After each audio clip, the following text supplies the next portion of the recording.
Tonight on DC News Now, tracking yet another hot one before this cold front swings through, bringing us those thunderstorm chances. More on that coming up.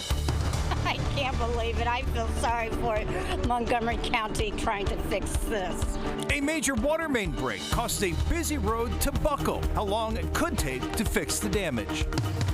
Lawmakers on Capitol Hill question if federal leaders ignored key details before last year's deadly mid-air collision over the Potomac. The issue was not a lack of data, it was a failure to translate data into action. The FAA director admitting consequences that our aviation system fell short. A popular gas station superstore with obsessed customers is causing a rift in one Virginia community. It just doesn't make sense to put a Buc-ee's travel center on top of a community. It's going to bring jobs. Buc-ee's is a good business. The problem some neighbors believe will be brought if the buck-toothed beaver becomes a fixture there.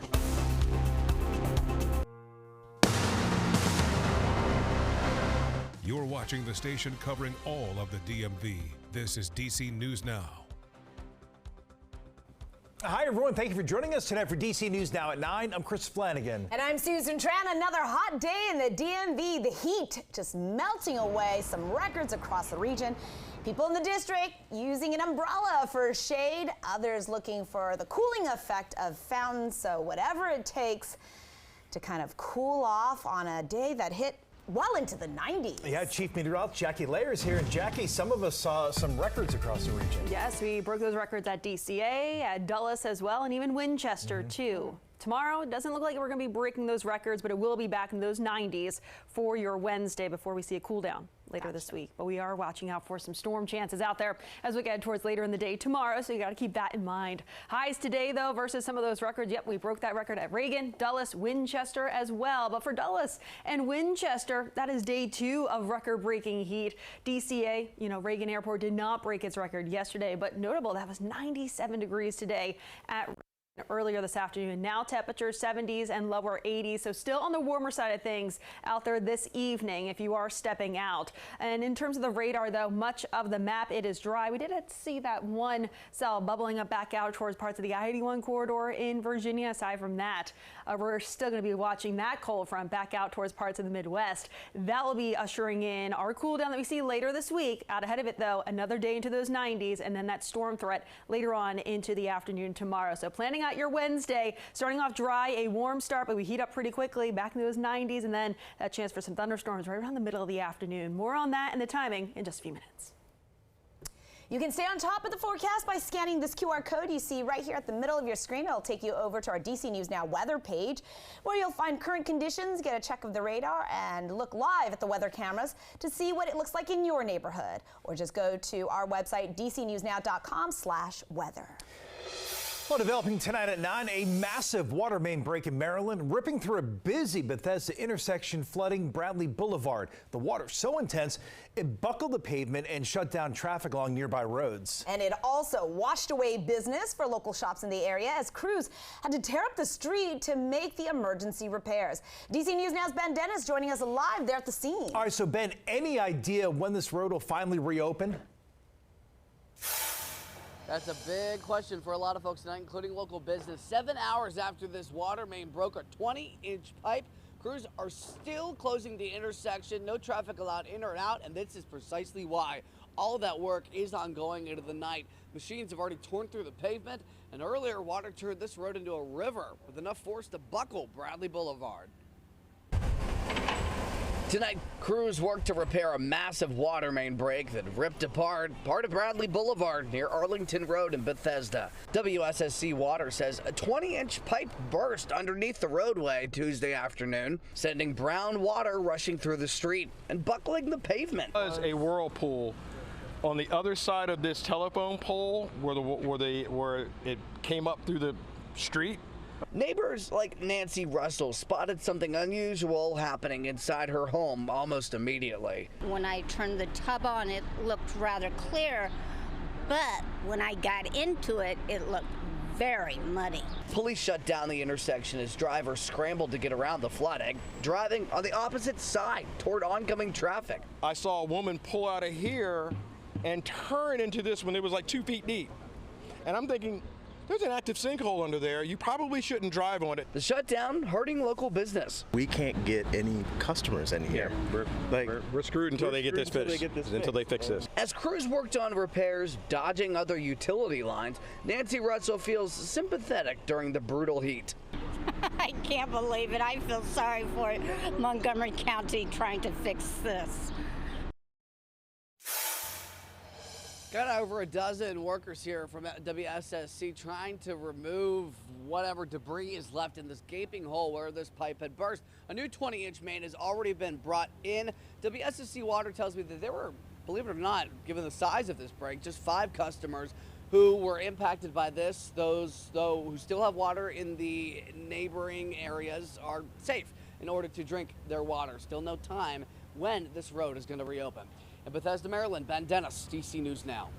All right, a lot of disruption, though, for all those businesses. Now to the FBI, offering a reward of up to $5,000 to identify the teens accused of this violent fight in the district. Video showing the kids turning furniture into weapons at the Navy Yard Chipotle Saturday night. It comes as police release these new photos of 4 of the suspects. 2 groups of teens started fighting inside the restaurant, throwing chairs at each other before taking off. Nobody was hurt, but investigators are now asking for the public's help identifying any of the kids here on your screen. If you have any information or asked to contact DC police, you can submit tips anonymously. Police in the district also sharing new details about the suspect accused of throwing a beer keg into Georgetown Cupcake over the weekend. They say he's also wanted for damaging another business on M Street there in DuPont Circle back in April. Take a look at this video where police say he sent the beer keg right through the popular Georgetown bakery late Sunday night, shattering that glass window. Workers were inside at the time, but everyone is safe. And if you recognize that person, you are urged to call police. A car collides with a work zone vehicle there on Route 404 in Maryland. Take a look. MDOT says the specialized truck was alerting drivers of a mowing crew along Queen Anne's Highway. This was this afternoon when the SUV you could see drove into the back of it. Officials are reminding everyone to slow down and move over when you see the work trucks or first responders there on the road. The video released from the NTSB shows how a UPS cargo plane was designed and how it led to a crash that killed 15 people in Louisville, Kentucky in November. The video focuses on a spherical bearing that in part helps keep engines attached to wings. It shows surveillance footage of the plane taking off where the engine fell under that left wing. The video also showed 10 previous flaws that were never reported to the FAA. At the hearing, the NTSB questioned why no one spotted the concerning trend and why no one tried to prevent it before the crash. And on Capitol Hill, FAA officials are grilled on what led to last year's deadly collision over the Potomac.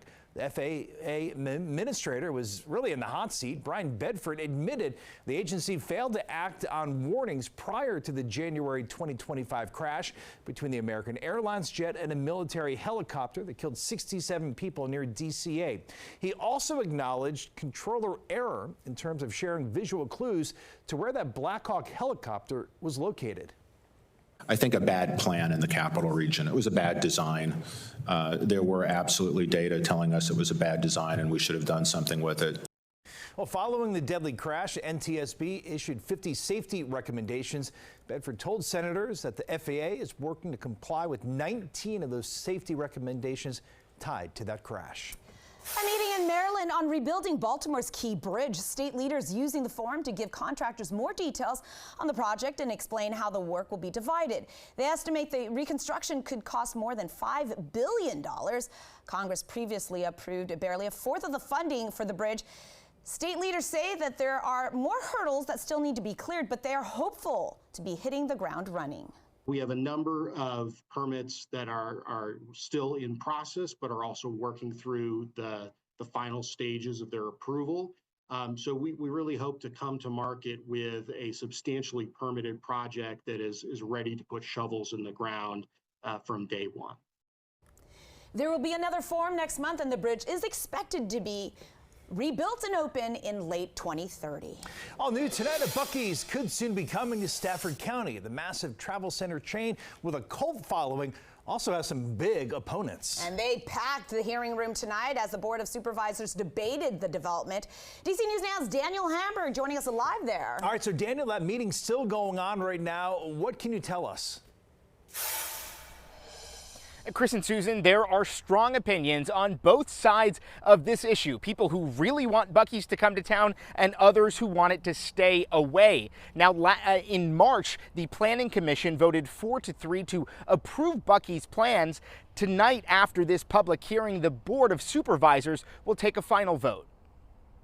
Just off I-95, bounded by Courthouse Road and Austin Ridge Drive, Buc-ee's is proposing a 74,000 square foot building, 120 fuel pumps, and more than 800 parking spots. Renee Kendall loves the convenience when traveling. We need to fill up with gas, we need to go to the bathroom, and we need to take some food and drink on the road, and Buc-ee's is great. But Ignacio Esteban is strongly opposed. I live about a mile from the proposed location, Austin Ridge, and it'll be an absolute nightmare with the traffic. I'm retired law enforcement, more crime, environmental issues. A transportation impact analysis shows peak PM traffic would more than double on Austin Ridge Drive by 2032. That worries some neighbors. I'm recovering from a stroke, and there's going to be a reduction in time for emergency vehicles to reach all of our neighborhoods. Buc-ee's says they'll build new roads and slip lanes for direct highway access. Providing for transportation to easily make it through the intersection without entering the stream of traffic that everybody else that's utilizing this. Esteban is concerned about property values and the impact on small businesses. It just doesn't make sense to put a Buc-ee's travel center on top of a community where some homes are literally just right there. Kendall sees the positive in more good-paying jobs and money for the county. They've been building Buc-ee's for years, and according to the studies, home values have actually gone up. They have not gone down. If the board does approve these zoning changes tonight, it's not a done deal for Buc-ee's just yet. They still have to have safety and transportation plans approved by VDOT, and those opposed to this Buc-ee's in town, they say they'll continue to fight it. We're live in Stafford. Daniel Hamburg, DC News Now. All right, Daniel. Meanwhile, the Washington Commanders celebrating the Maryland High School girls flag football back-to-back state champions. The Clarksburg Coyotes receiving their rings in the Commanders' locker room there at Northwest Stadium. Look at those rings there. Franchise legend and Super Bowl champ Garrett Clark helped hand out the rings, and these girls and coaches certainly pioneers of a rising sport as Clarksburg now goes for a three-peat next year. That is impressive. Isn't it? They dominate. All right, coming up on